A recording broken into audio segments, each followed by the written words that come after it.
organizations across the world. The scarcity mindset is an epidemic that is invading organizations across the world today, especially here. The key in choosing the right perspective is to recognize that during tough times, if you're not conscious about it, you will always choose scarcity. Scarcity is a script in your head. It becomes your reflex system. It becomes the starting point for how you react to change and how you get up every day and go to work. The scarcity mindset has a battle cry, and it's the following: there's not enough to go around. That's it. That's the starting point. Not much different than your dog. It believes there's not enough to go around. One way to think about it is I call it the little pie person complex. A little pie person believes that the pie of life is fixed, finite. And when a slice gets taken out, a slice is now gone away. In other words, they're win-lose. Zero-sum game. When you get it into your head there is not enough to go around, that becomes your leadership paradigm, and you focus on survival of the fittest.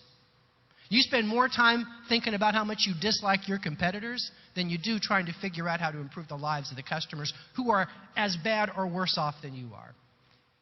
When an organization comes down and is gripped with this scarcity mindset, they become little nuclear reactors instead of proactive innovators. They stop sitting around trying to figure out solutions for customer issues, and they start reacting. And every time something happens in the organization, it's always a gut check about me, isn't it? I can always tell this in an organization. When it comes down with scarcity, you can announce a reorganization, and every supposed leader in the organization has the first question: what is it? What does it do to me? What does this reorg mean to my resources? What does it mean to my profit and loss statement? And on a personal level, what does it mean to my job security? And they become reactive. You cannot react your way out of the new business environment. You will innovate your way out of it, just like we always have. You'll figure out a set of progressive solutions all the way from the beginning of the supply chain to the operator that gets the customer to have confidence again, brings more efficiency into the supply chain, and hopefully helps us all move this economy back forward. You don't get that in an environment of not enough to go around. All you get is a bunch of people trying to survive. And what I've learned is that you got to reconnect with your gratitude about the role that you have, the opportunity that you've been given, but most importantly, your teammates and your customers. And you need to go out and cherish your customers today, because they are oxygen to you. Their dollars have never been more important to you. If your customer starts to complain that you're treating them transactionally, you've got your priorities wrong. And that's how weak-minded people behave during an economic downturn. What have you done for me lately?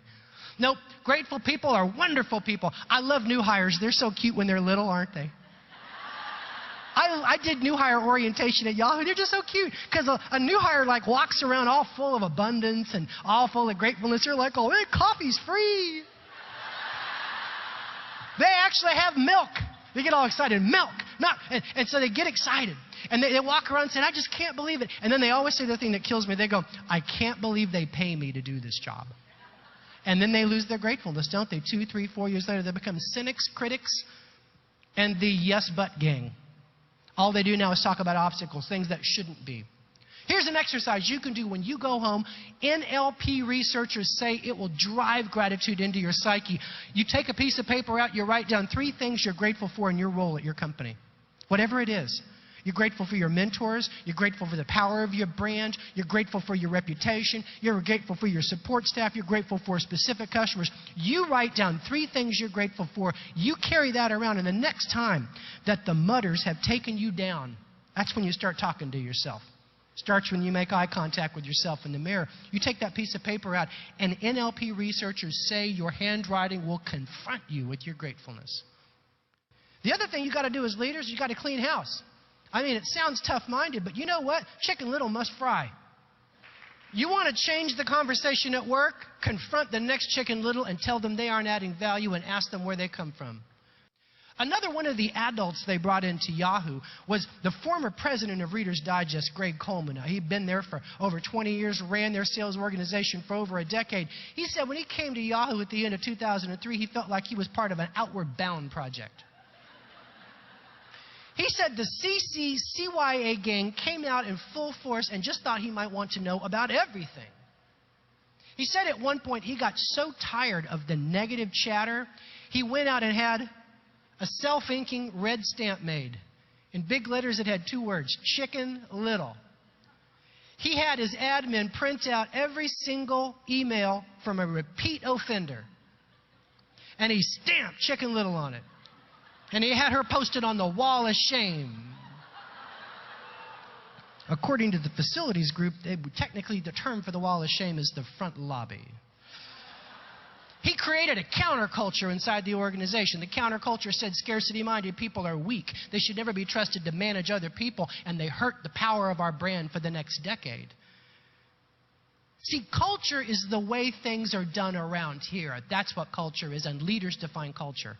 They define it with what they say, they define it with what they enforce, and they create an intuition. So when the leader's not around, people know how to think and how to behave. So you may need to clean house.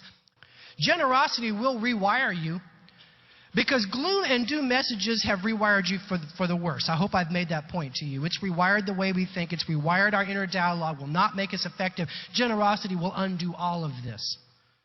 You can't stop giving to efforts at your company around community development, sustainability, taking care of the quality of lives of employees, because when you make that investment, you teach yourself that scarcity is in your mind. If you don't think you have enough time, I challenge you to take on a mentee this year and grow her or him. If you think there's not enough resources to go around, I challenge you to volunteer and lend some of your precious headcount to another group in crisis inside your organization, and it'll teach you you got enough people to go around, because business will still be conducted. Over and over again, I hear stories of people who survived and thrived after the Great Depression based on their generosity at the bottom, because strangers in a strange land pulled themselves out through the compassion. Turn it off and get some sleep. Did you know that sleep deprivation is one of the biggest drivers of panic and fear in the psychological mindset at work? You know, we've had depressions and recessions before, but we've never had one where we had a crackberry set to stun on our waist. I am so glad it took a long time to get to a computer and get online in 2001. I would have gone crazy if I was a crackberry addict during that time. See, we put ourselves in a spin cycle, don't we? Did you know email rises about 40%, reply to all doubles during tough economic times? Because you know what? We are fearless behind email. We are as fearless behind email as my toy poodle is behind a plate glass window. And we don't turn it off. And if you check email after you go home at night, you're going to kill yourself sleeping. And if you write emails evenings and weekends, you are sipping and sending, just admit it. Sipping and sending is the corporate equivalent of drinking and dialing. We do it because there's not enough time to go around. I see a lot of drinking and dialing in first class, but I digress. Here's the point. You need to turn it off and get some sleep. Because otherwise you're going to lay in bed and do night math. I see it all the time. I do it all the time. That's when you got so much information. You're checking email right before you go to bed. What do? You lay there at night and you do math, don't you? You look at that LED clock next to your head and you start to do the following exquisite calculations. You say, it is 1:03 in the a.m. If I fall asleep in the next 12 minutes, I will still get 4 hours and 45 minutes of sleep. You do that, don't you? Okay.